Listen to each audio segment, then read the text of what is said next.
Hello, I'm Glenn Anderson with the Olympia Fellowship of Reconciliation. The Olympia FOR's TV program explores a variety of issues that relate to peace, social justice, and nonviolent social change. This month's program proposes a creative and humane way to radically overhaul our criminal justice system. Everybody knows that our criminal justice system currently does not work. Despite paying lip service to victims, the current system focuses almost entirely on offenders. Despite paying lip service to, quote, corrections, unquote, the current system does not correct behavior, but just punishes it. Jails and prisons actually diminish inmates' ability to live civilly. They brutalize them and they turn them into hardened criminals.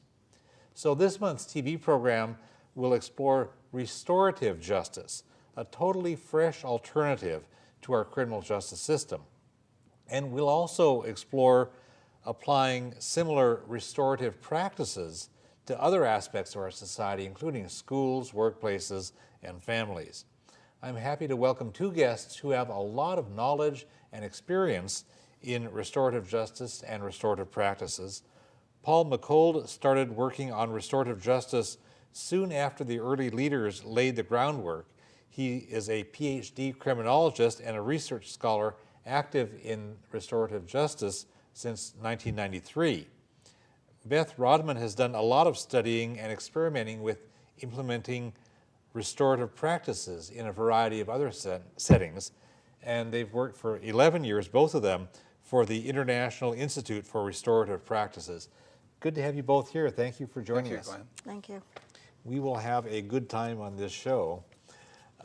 Let's start by critiquing, if you would, Paul, how the current criminal justice system works. What are the basic concepts and the pattern that characterize the current criminal justice system? Well, our current criminal justice system really grew out of a whole series of just experiences without really a systemic plan for what it was trying to accomplish, and it just sort of evolved without an overall coherent approach. Generally, it's based on ideas about retribution with the assumption that if we make it unpleasant for people to commit crimes, then they won't commit crimes, they'll be deterred from that. Or they'll see others who have been punished and will be deterred from committing crimes on that basis. So the existing criminal justice system basically asks three sets of questions. The first is what crimes were violated? Who's responsible for that, and then how shall they be punished? And the idea is that once we've determined who's responsible and the state has demonstrated or proven or gotten the offender to admit to the wrongdoing, then it's a matter of just finding the right kind of outcome for a case, either some rehabilitation program ordered by the courts, or some incarceration time or something, as if that's somehow going to solve the problem that was created that led to these kinds of incidents. So that the existing criminal justice system is, at least since the 1970s, really focuses, the primary response has been either incarceration, jail or prison, or the threat of incarceration to help make people try to behave better. And then we know that the number of people in prison has just been skyrocketing for a number of years, and you have a visual that can can show that. We have a graphic of that. Since 1925, the prison population had been remarkably stable up until around the early, late 1970s and beginning in 1980. Suddenly, the prison population in the United States skyrocketed, and this coincided with the presidency of Ronald Reagan and Get Tough rhetoric on crime. We've just been continuing to increase the number of people who are in prison, and one of the problems with punishment is when it doesn't work, then we're left with doing more, and when more doesn't work, then we're left with doing more, and eventually it sort of diminishes the deterrent ability of the justice system. And of course, the federal U.S. state and prison population is really a tip of an iceberg. It's a giant bureaucracy that's been developed, created to run these prisons, as well as a much larger number of people under correctional supervision in the community, probation and parole systems. All of that really created a very large prison, what's been called a prison industrial complex. Yeah, and the contrast that you offer when you talk about restorative justice is a whole different paradigm. It's a whole different way of thinking. It is really a very different way of approaching the problem of both what constitutes a crime and what response would constitute justice in response to that. And so for us, for restorative justice, crime is seen as wrongdoing, harm, causes harm to people and relationships. And so if crime is about harm done to people and relationships, well then justice should be about trying to repair that harm and make right the wrong that was done. And then that relates with the actual victims, who are really basically excluded from the current system, because the way we think about crime nowadays in general is you broke a law that the state or the national level has, and so it's a crime against the government. And restorative justice brings victims back into the process. Yeah, the idea is that the existing professionals in the criminal justice system basically steal the conflict from the victim, who oftentimes and most of the time reported the crime to begin with. So then it does become a contest against the state versus the individual, and the victim really is sort of left out of that. Primarily, most of the existing case processing, the offender eventually pleads guilty to some reduced charge or makes a plea bargain, in which case then the victim may not even testify at all and really has no standing in the case. Right, and the victim just sort of gets washed away, and it's between the government and the offender. That's right, and so restorative justice really focuses back on the harm that was done, and the harm that was done to the individuals that happened to, and so we expect that the offender will take responsibility for what they've done, facing up to the people that they've harmed, and in a very direct, personal way, try to make amends for that. And then, so the restorative aspect is that it restores the brokenness of community, it restores the relationship, it restores the victim, it restores the offender who's broken as well. Well, we try to bring together all of the people who were affected by a given incident and sit in a circle and everyone talk about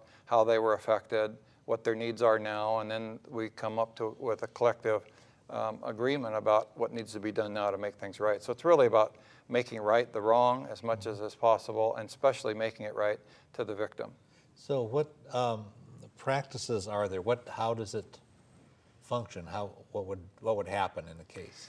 Well, in a restorative process where a case has been decided it's going to be handled in a restorative way, we would expect that the offender takes responsibility for what they've done. If they're denying that they're the ones who did it, or they have some excuse that they're not taking responsibility for, then they wouldn't qualify for restorative justice intervention. We expect that the offenders will accept responsibility for their behavior and be willing to face up to the people they've affected. So we bring together the family of the offender, the victim's family and support system, and into a large circle, and everyone talks about what's happened, and we come to a mutual agreement about what needs to be done now to make it right. And so participation in this restorative justice process then is voluntary on each party's part? Mostly. For the offender, it's a sort of a limited choice they have. It's voluntary. They have a right to have their case day in court. They have all of their civil rights are still available to them should they choose to want to contest the charge. They have a right to do that. If they choose to admit responsibility for what they've done and try to take a restorative approach, then this becomes an alternative. And of course, for crime victims, it's completely voluntary for them. We try to help victims understand what they have to gain and how they might benefit from this approach, but it's absolutely completely up to the victims. Now, you have a diagram that contrasts these two models. And I wonder if you can walk us through that. It shows basically four sectors. Tell us. Okay, well, what I call it the restorative discipline window, there's really 4 window panes, and really, if we're going to have control around individuals and the way we exercise control over children and in different settings, there's 2 separate dimensions to this. There's the aspect of control, which is seen as the vertical dimension on this chart, that you can have high or low control in the way you respond to another person who's done wrong. And then a separate dimension that's independent of the control, which is support. That is encouragement or nurturing the individual. And so we have these 2 contrasting dimensions of social discipline.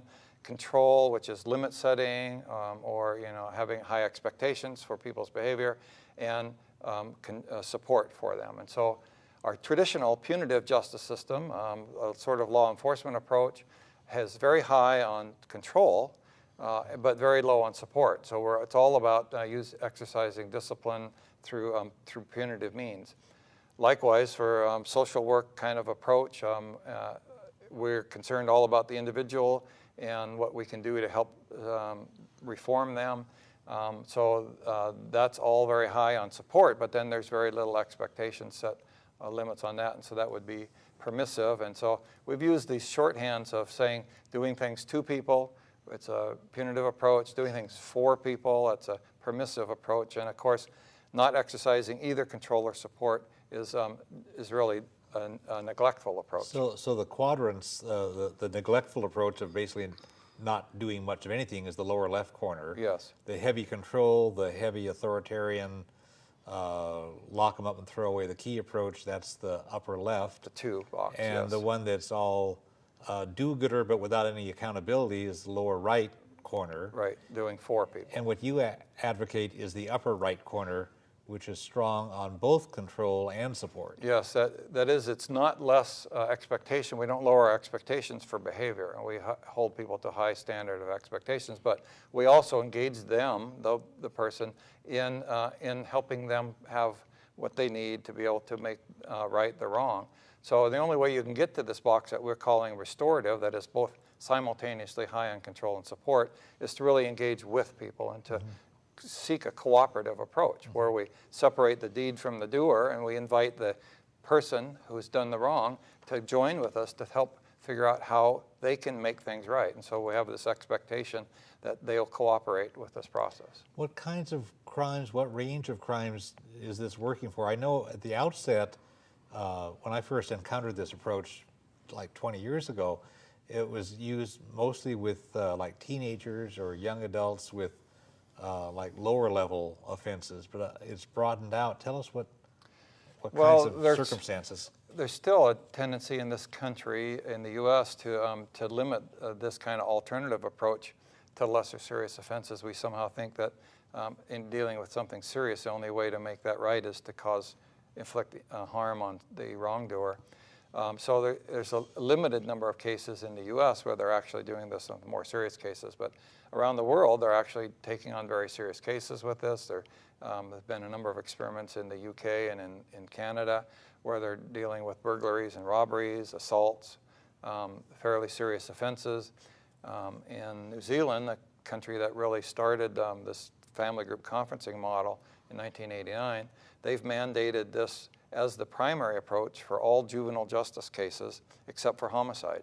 Everything else, all other serious cases, and they only deal with what we would call felonies here, have to go through a family group process before a judge will pass disposition.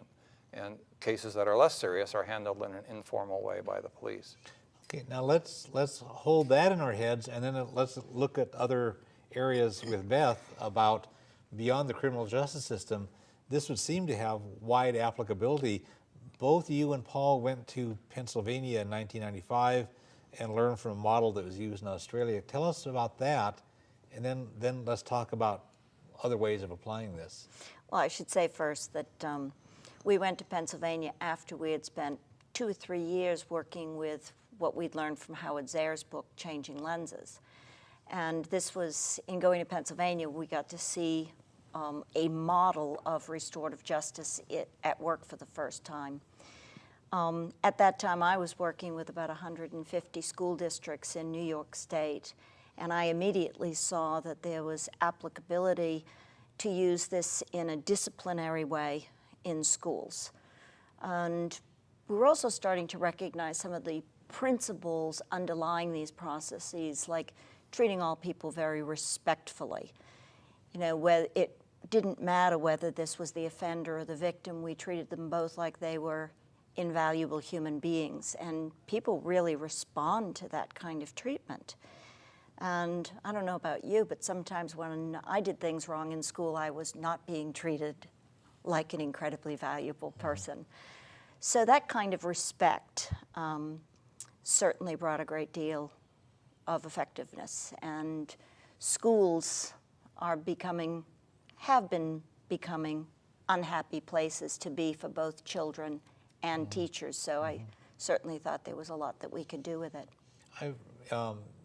You folks had referred me to some websites, and I looked at a whole lot of studies where people have looked at schools in all kinds of situations, you know, serious behavior problems and classroom disruption and assaults and all kinds of stuff, and just all over the world, people are documenting how well this works. It's just revolutionary. This was used extensively in schools in Australia right after it began being used for criminal justice cases. The schools picked up on it almost immediately and were dealing with issues around bullying, especially bringing bullies and their victims and other students together in a process and really talking about how people are affected, and they found that it was very effective for that. What else can you tell us about the schools? Because that was something that really caught your interest. Let me mention 2 levels. As a person who's really interested in prevention, you know, I figured, number one, we don't have to wait for something to go wrong before we can start to try to make things healthy and a good place for human beings. But there's been, I would say that I know of 3 different districts, school districts in different parts of the United States that started to use this in a really robust way, like saying, we've got to really do conferences and do something about this. One of the schools was in Arizona, and I guess in Arizona, if children can be suspended from school for life, starting at about the age of 14 years old. And there was a principal who was just having schoolyard fights and kids getting thrown out of school permanently. And he wanted to change that. So he got the superintendent to support him while he just conferenced every school fight. And after like 3 weeks, the fights started to just disappear. So what would a conference consist of then? Who would be there, and what process would they use? They were using the conference model that Paul referred to earlier, where people who were affected were brought together in a circle. maybe the parents of the students would be there, as well as friends or people who had been involved in that. And sometimes it might have just been students and teachers. But things changed by doing these conferences, and I think that when adults pay attention to something, kids start to recognize it as, wow, this is important, and they actually care about what we're doing. And the model, the conference model, sort of lends itself to the circle, like you said, rather than the kind of the top-down, here's the administration landing on that poor kid. But this is, there's more inclusiveness because the circle includes all the people involved. Sure. Each person in the circle sits there with their own authority to speak into the circle. Children, about their experience and their needs. And students and actually citizens don't very often get asked to come in and tell what they thought and how they felt and what they think should be done. There's a lot of power in that, and human beings seem to respond to it because the effectiveness levels from all the research are astoundingly high. So what would be the outcome after people have talked? Do they come to some kind of agreement about how to deal with that? It depends on the nature of the incident, and again, what the what's happened in the past.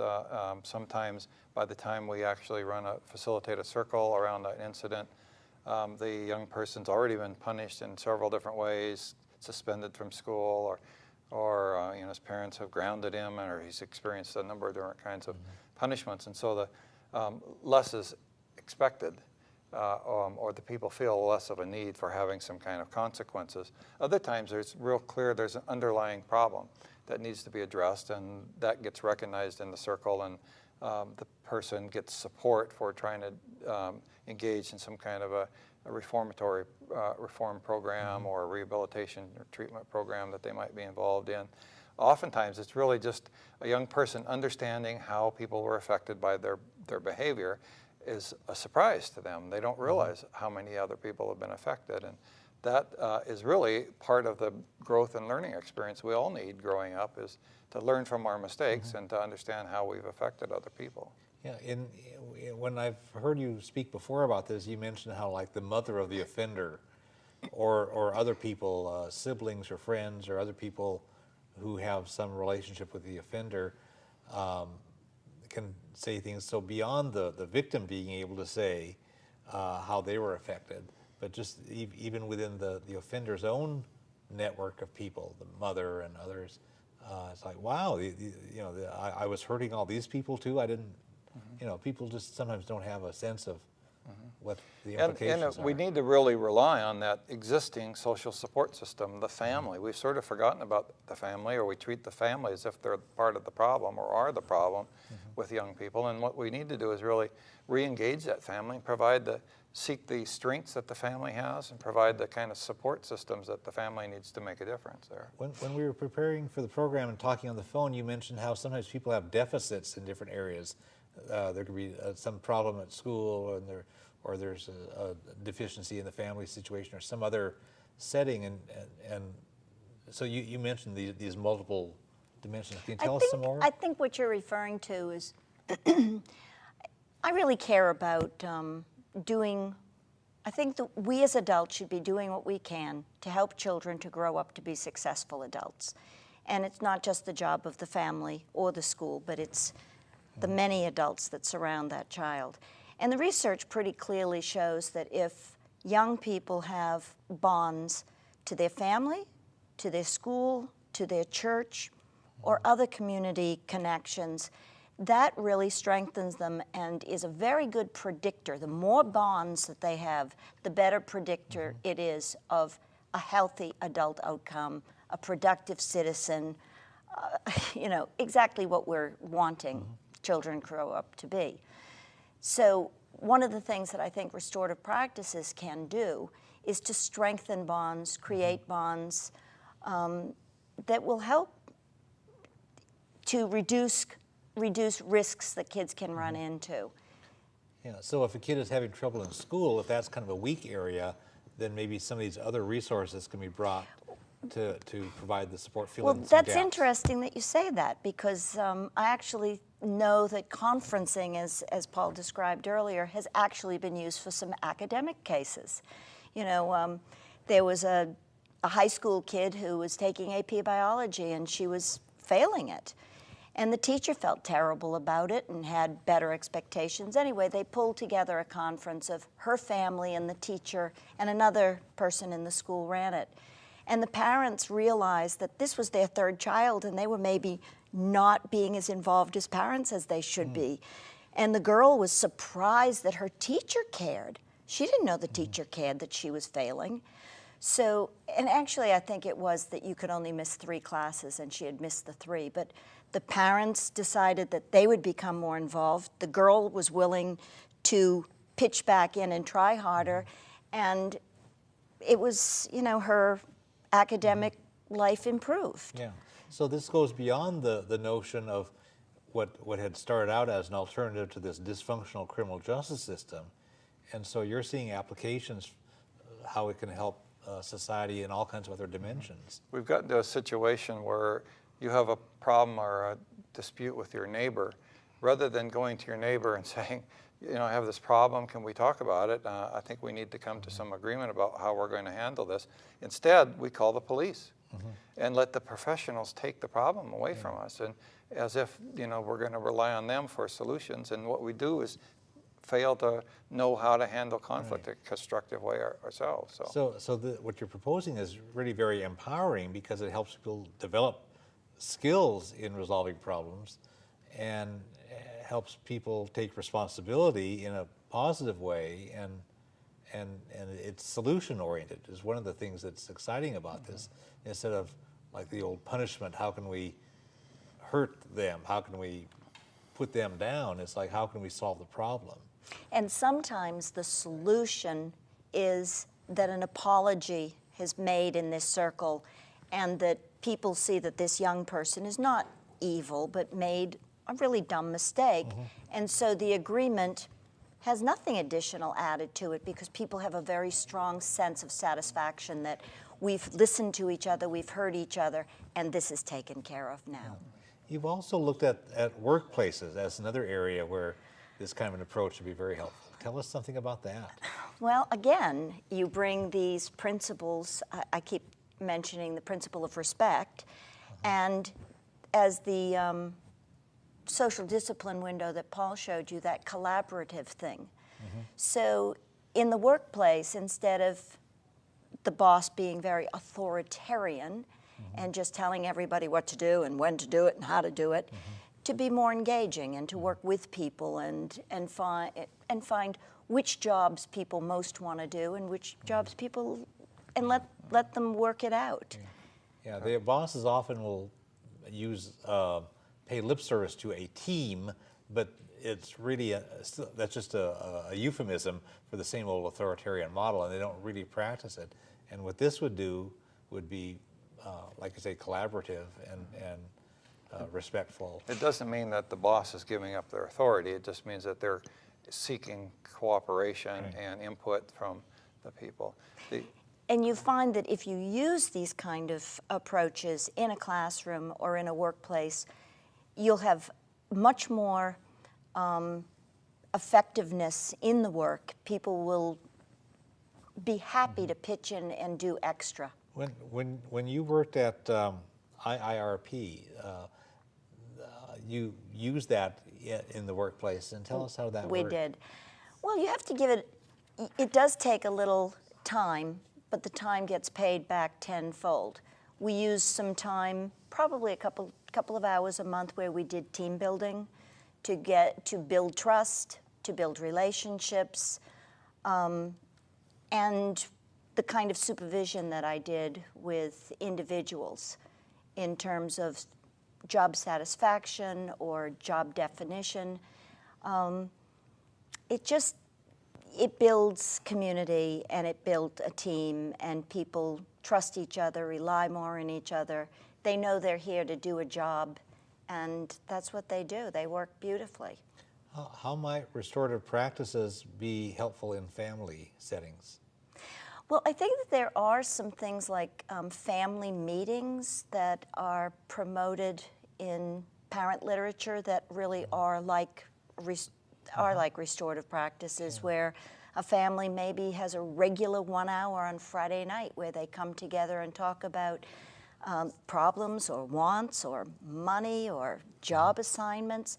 But again, if it's done in a collaborative way, children feel respected and are much more willing to pitch in, and they're given a greater understanding about why things are the way they are. Maybe money is limited. So we've Could I add yes, just a please. point about families here? It's interesting, as a criminologist, we've studied parental discipline, and the style of parental discipline is often a predictor of further delinquency among kids. And we've seen examples, and it's pretty clear now in the literature, that parents who are very authoritarian and very punitive in the way they handle wrongdoing in the family produce kids who tend to be violent and become criminals. Those who are very permissive and make excuses for their children often produce kids who tend to be self-destructive and engaged in drug abuse and other kinds of self-destructive behaviors. So that both the permissive and the punitive approaches there produce problems for kids growing up. And of course, we know neglect as a parental strategy is devastating for kids. So all three of those other quadrants on the left side and on the bottom, they directly apply to parental discipline and how that's exercised. Yeah, and then the upper right where you have the restorative, the so with having approach. Sitting down with your child and helping them to understand why what they did was harmful and why it shouldn't be done. That was the approach. That's the collaborative approach that helps the child actually learn and is very respectful of them. We've talked about some of the practical aspects. I wonder if each of you could share some of the sense of the research, because it's been documented just increasingly over the years. Tell us, from the criminal justice standpoint, how well restorative justice has been working according to... It's always, when I'm asked that question, I'm tempted to ask, so how much evidence will it take to convince you that we should do something differently? And I don't know, oftentimes it's no matter how much evidence we have, I'm still going to stick with what I know. There have now been 16 randomized trials conducted in 5 different countries around the world, including the US. I was part of one of those experiments, where we randomize either cases going to court or cases going to a family group conference, a restorative process, and compared outcomes, sense of justice and satisfaction of the parties involved. For crime victims going through a restorative process, we're getting between 95 and 100% crime victims saying they're satisfied that justice has been done. The recidivism rates are showing significant reductions for offenders who have gone through a restorative process. And one of the most dramatic findings is for crime victims who are suffering the effects of the stress of the crime or post-traumatic stress symptoms, an intervention where they come together and meet and face their offender and tell the offender how they've been affected and hear the offender apologize and make efforts to make it right. It really reduces the level of post-traumatic stress and dramatically. And that's been one of the most consistent findings that we've had. So there's both a reduction in reoffending rates, which is again so offender-focused. There are other ways to get crime reduction besides individual reoffending rates. But for crime victims, this has been very empowering and really actually does allow them to get on with their lives and put this behind them. Yeah, because the current system is just really quite dismissive of victims other than lip service. Well, more and more we're doing some with victims, and we're being more sensitive to victims thanks to the victims' rights movement of this beginning in 1970s, that now pre-trial in court, we don't put the victims and the offenders in the same room together waiting their turn to testify. The courts have become more sensitive to that. There's also, often prosecuting attorneys' offices have victim agent departments who really are concerned with the welfare of the victims and helping primarily to ensure victims will testify and help support the case against the offender. And there's also, of course, a wide range of victim shelter programs and other victim support services that have evolved since then. But in terms of legal standing in the criminal case, it's really the state versus the offender. Right. And the restorative justice model really seems, from what you've said, it's been proven to really meet the needs of victims much better, including reducing the rates of PTSD and helping with the healing and getting on with their lives. Where it's reducing done well, fear it's really focusing around the victim's needs Yeah. and trying to meet those needs. And when we do that, when we really pay attention to what the victim's needs, it provides miraculous healing to everyone who's been affected. And it's not just the direct crime victim, but as you said, the parents of the offender, the brother or sister or sibling of the offender are also very affected by that. Yeah. And go ahead. And in terms of schools, when restorative practices has been implemented in a broad way, the disruptions in classrooms, dismissals, suspensions have all been large reductions. And when you do that, you're increasing instruction time. Right. And so I don't know that anybody's made a direct proof about this, but I would think that a broad application of restorative practices in a school would raise academic scores. Well, I just read something today in final preparation before taping the program about some school, a school system where they were concerned about this really horrible rate of people not completing high school. And then they look around and they find out that the high schools were expelling all these kids who were getting into trouble, and they realize, oh man, we're shooting ourselves in the foot here. And if they can handle these problems, the students who have problems, in a better way rather than expelling them, these kids would stay and complete and graduate from high school, and it would solve the academic problem. There was a middle school in Minnesota that had a really high truancy rate, and they decided that they would, I think that if the student was truant 7 times, it became a court case. So they decided that every kid who had 4 truancies, they would run a conference. And what happened was that the school and the family came in oppositional to each other. But when the family heard that the school cared about the child, wanted them to do well in school, and wanted them to have good life outcomes, well, the family changed, and then the school and the family would together could say, so what's the problem and how can we resolve it? And the truancy rate dropped drastically because they worked together. Yeah. Again, it's a problem-solving model instead of a blaming model. Yeah. And we've been so stuck in the blame, whether it's through the criminal justice system or would you deal with those kids in school or whatever it is, that if we go to a problem-solving approach, all kinds of new things open up, like how can we collaborate to solve the problem? Yeah, it's all, so there was a discussion early on in the development of restorative justice, whether that was the best word for this. And there were those who advocated calling this relational justice, because it was really about relationships that people have and how we need to rely on relationships as part of the solution to the problem. It's also restorative in the sense that we're trying to repair the harm that was done. So it's really focused on relationships and on repairing harm and meeting people's needs. So if somebody watching this program were to say, geez, we should be trying this in our local community, either in our school system or in our, as an alternative to the way the criminal justice system handles cases, how would people start moving toward experimenting or implementing? First thing to do would be to educate yourself about this process. And so there's a number of excellent websites that would be available that you could begin to look and explore that. And so the one is www.restorativejustice.org. It's probably the most comprehensive in the world of this, and there's over 900 plus articles that are referenced and annotated there, as well as world map. You can click on any part of the world and see all the activities that are going on everywhere. So I'd say begin by educating yourself. And do you want to talk about spheres of influence?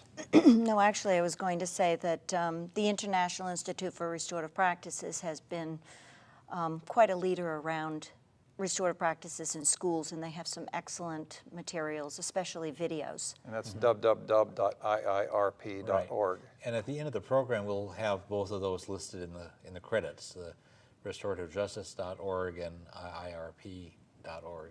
What did you have in mind with spheres? The spheres of influence, how people might use this. And so Beth tells a story about that each of us in our lives have a variety of circumstances and situations where we really have control of how things are happen around us and what we might do.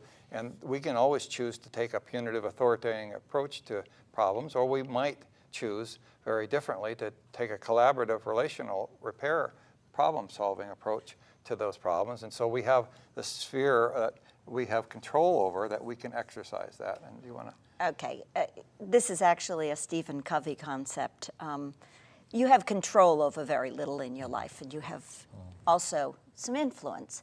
But if you work within what you have control over, your control expands and your influence becomes greater. So I think that that's what, but I was also going to say that one of the difficulties around criminal justice is that the criminal justice system is pretty stingy with their cases. The cases that they tend to release or allow to go to a restorative justice process are few and far between. So the initial thing that you said was, without waiting for a program, without waiting for the school system to wise up, without waiting for the legislature to create an alternative, do it just where you can as an individual. Absolutely. And that's good. There's a lot that we can do if we'll just educate ourselves about it. We're running a bit tight on time, but I want to cover a couple of topics that you had told me about on the phone. One, we've talked about a little bit about respect and how that's an element of this. Is there anything else you want to say about respect as an element of this process? I think I did say it. I'll just slightly recap, and that is that when you treat people as if they're the best of people, they tend to live up to it. People ask us about, oh my goodness, how do people behave in a conference? Has anybody hit each other? Do they yell at each other? No, they don't, because they've been treated so well coming into the process. People are very respectful to each other. So it seems to be a good contagious thing. By modeling it as you develop the process. You also had mentioned to me on the phone right relationships and building community. And at that time on the phone, you said, don't wait for something to go wrong before you do that. And you mentioned this in the program a few minutes back. Well, still using that model of the social discipline window, if you collaborate with people, invite in their ideas, work with them, create the common goal, you will start to build community. And when you build relationships within a group, whether it's a workplace or a school, then when something difficult happens, it's very easily remedied because we have relationships, we trust each other, we have a history. Right. And we're used to sitting in a circle and talking about things. Yeah, during the Cold War between the U.S. and the USSR, people talked about confidence building measures, that it's hard to jump right into like negotiating to abolish all nuclear weapons, but let's find some things that we can agree on and we can start to build a track record of successful collaborations and negotiations and agreements and things. You start with the easy things, then when you need to talk about nuclear weapons, you've got a track record. And so it's just what you're saying. In the international field, they call it confidence building measures. And we'd say you'd been building relationships. Yes, or exactly. developing social capital is the other idea in there. So there's this idea that Putnam came up with, that we really can draw on the relationships and the goodwill that we've generated and created with people when times are tough, and ask for that help. We've talked about a number of examples in different parts of the world, and it seems to be growing, and it draws from, I mean, it's being developed in different areas, and in the research that you folks have done and what I've done to prepare for this, it looks as though people are drawing upon the traditions within the different geographic areas. In New Zealand, the Maori people and practices have lent some methods to how to do it, or Native American communities in Canada have done different also, things. there's and a so forth. significant population of Native Americans in the Navajo Reservation here in the southwest United States that have been running their own court system since 1985 using these approaches. And for them, this is drawing on ancient Aboriginal traditions of peacemaking. I know that within various African tribes in Africa, they have these at the village level and that have been traditional. And so there are a lot of things to build on, and the research that I've seen shows that people, if they're savvy, will draw upon the local way of doing things, and it fits. Thailand was very interested in this conferencing model because it drew on family and it fits with their own ways. So they've been they train something like 60 people to be running conferences in their country and have diverted 30,000 juveniles from the formal system now. They call it Justice for Social Harmony. Okay. Which is Same idea. Same thing. In fact, we've discovered that really good police officers, really good teachers, really good parents have all just sort of intuitively used this approach when they're dealing with people, that it's really quite natural. And so we tend to think that, you know, getting angry and wanting to strike out is natural, and maybe that is, but there's also always been this sort of peacemaking, you know, goodwill approach that has existed side by side, and so that's available in all cultures. But we rely so much on the heavy-handed thing. It reminds me of the old saying, if the only tool you have is a hammer, you'll treat every problem as if it were a nail. Yes. Yes. And an eye for an eye will lead to a blind society. Right, all that kind of stuff. But this other model does exist, and people need to And I really think it's a naturally human model.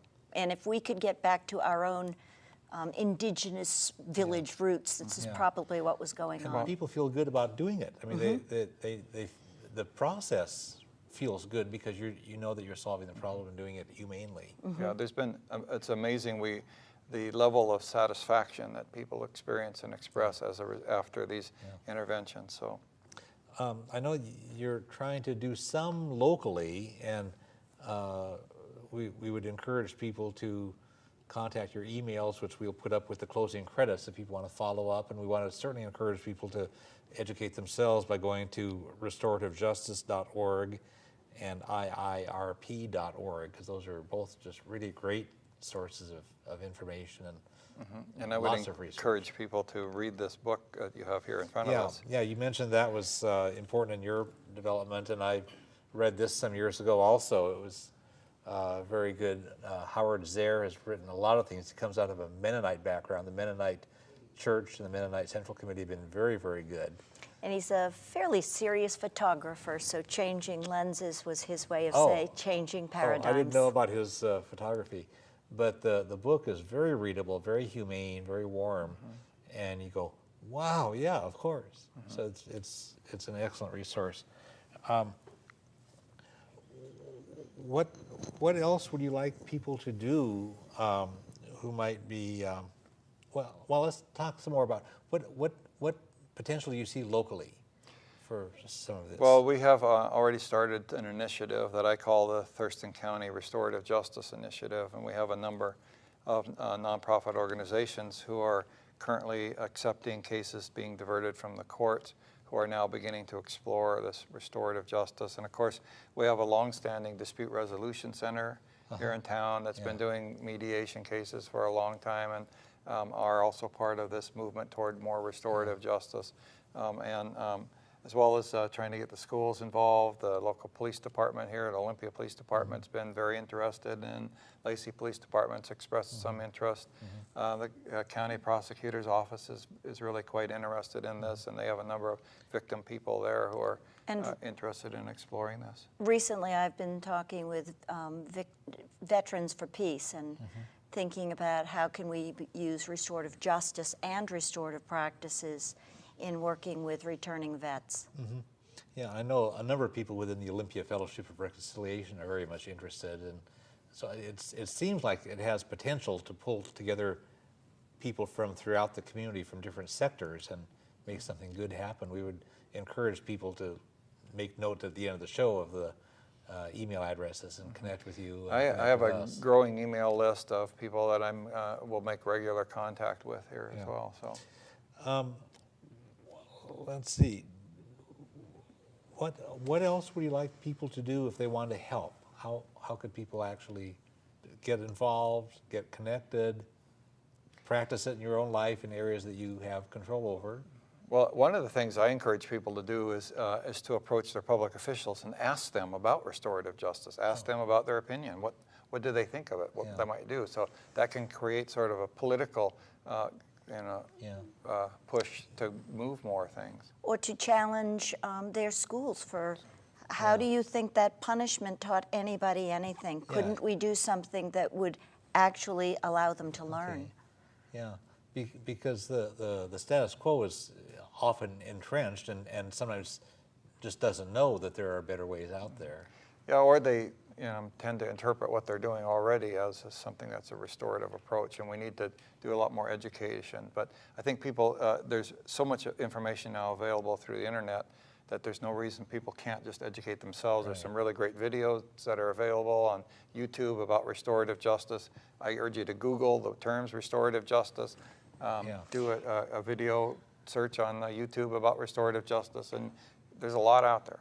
There's one other thing I think I'd say. I think that some restorative justice programs have gotten started because victims have learned about this and said, I want that. Yeah. And it's hard for the criminal justice system to do anything else but. Yeah. So if you know people who have had some kind of crime or involvement, that's right. Let them know that, tell them to go to the criminal justice system and say, I want a restorative process. Yeah, yeah, because that's really an important constituency that has a big difference between the status quo versus this real solution. Yeah, Howard Zare said that if you want to change the criminal justice system, what you first need to do is to change the way people think. And once you change the way people think about crime and justice, the criminal justice system will change as a result. So we need to start with thinking differently. Could we invite a closing thought from each of you, and then we'll wrap this thing up? Well, my thought was, and having observed this now internationally and around various places in the U.S. and really staying in touch with what's happening, is this works. It absolutely works. And because of that, and because people are so satisfied with it, it's coming, it's growing. It's just not a matter of if this will come, but when this will come.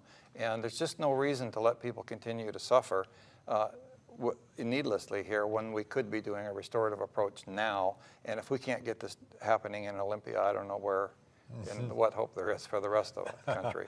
Yeah. And I would say schools and workplaces can be places where everybody is happy to go to and can be happy while they're there, and I don't think we have enough of that. Yeah. Well, I want to thank Paul McCold and Beth Rodman, and we want to thank all the folks who've been watching. Our criminal justice system really is a failure. It ignores the needs of victims. It takes away offenders' ability to function in a civilized society. It fails to protect society, and it wastes tax dollars. On the other hand, restorative justice heals victims and offenders alike. Restorative justice custom tailors true justice on a case-by-case basis. It meets victims' actual needs and helps offenders to function responsibly. It restores community, and it saves tax dollars. And certainly the way governments are squeezed for money now, anything that's going to save tax dollars and produce better results, they've got to be pursuing. So our criminal justice system just focuses on punishing bad guys. And restorative justice asks, who's hurting? And what do they need? And how can we restore our community? It's not a liberal do-gooder approach. Practical experiences just all over the world show that restorative justice actually works. And our society is broken in other ways too. And Beth has been able to talk about schools and workplaces and other areas. People experience alienation and oppression in all kinds of parts of our society, and restorative practices can help restore respect for everybody and build a harmonious sense of community in a variety of settings. And so we encourage you to check the credits that'll appear at the end of the show with the websites and the email addresses.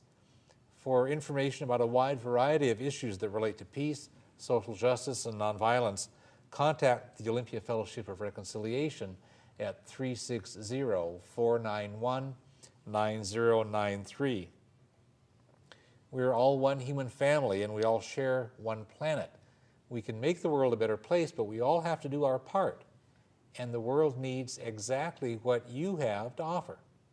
Thanks.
what's been called the prison industrial complex. Mm-hmm.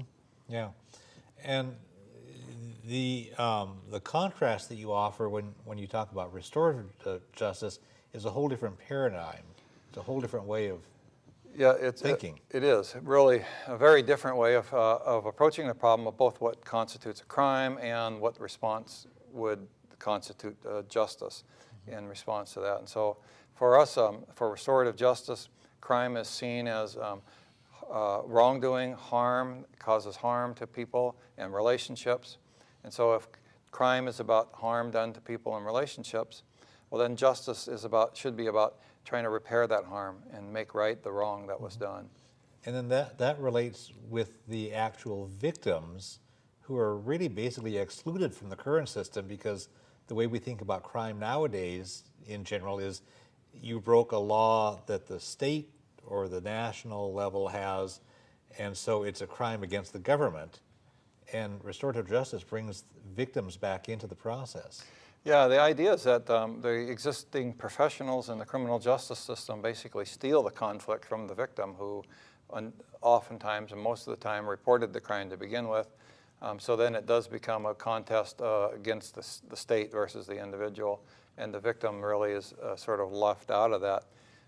Primarily, most of the existing case processing, the offender eventually pleads guilty to some reduced charge or makes a plea bargain, in which case then the victim may not even testify at all and really has no standing in the case. Right, and the victim just sort of gets washed away.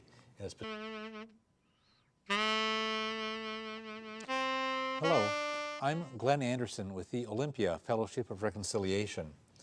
The Olympia FOR's TV program explores a variety of issues that relate to peace, social justice, and nonviolent social change. This month's program proposes a creative and humane way to radically overhaul our criminal justice system. Everybody knows that our criminal justice system currently does not work. Despite paying lip service to victims, the current system focuses almost entirely on offenders. Despite paying lip service to, quote, corrections, unquote, the current system does not correct behavior, but just punishes it. Jails and prisons actually diminish inmates' ability to live civilly. They brutalize them and they turn them into hardened criminals. So this month's TV program will explore restorative justice, a totally fresh alternative to our criminal justice system. And we'll also explore applying similar restorative practices to other aspects of our society, including schools, workplaces, and families. I'm happy to welcome two guests who have a lot of knowledge and experience in restorative justice and restorative practices. Paul McCold started working on restorative justice soon after the early leaders laid the groundwork. He is a PhD criminologist and a research scholar active in restorative justice since 1993. Beth Rodman has done a lot of studying and experimenting with it was created that led to these kinds of incidents. So that the existing criminal justice system is, at least since the 1970s, really focuses the primary response has been either incarceration, jail or prison, or the threat of incarceration to help make people try to behave better. And then we know that the number of people in prison has just been skyrocketing for a number of years, and you have a visual that can can show that. We have a graphic of that. Since 1925, the prison population had been remarkably stable up until around the early, late 1970s and beginning in 1980. Suddenly, the prison population in the United States skyrocketed, and this coincided with the presidency of Ronald Reagan and Get Tough rhetoric on crime. We've just been continuing to increase the number of people who are in prison, and one of the problems with punishment is when it doesn't work, then we're left with doing more. And when more doesn't work, then we're left with doing more.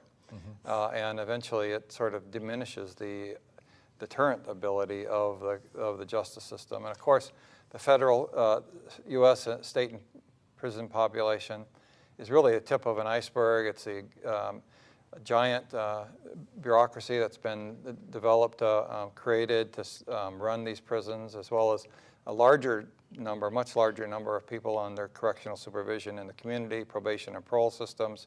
All of that really created a very large implementing restorative practices in a variety of other settings, and they've worked for 11 years, both of them, for the International Institute for Restorative Practices.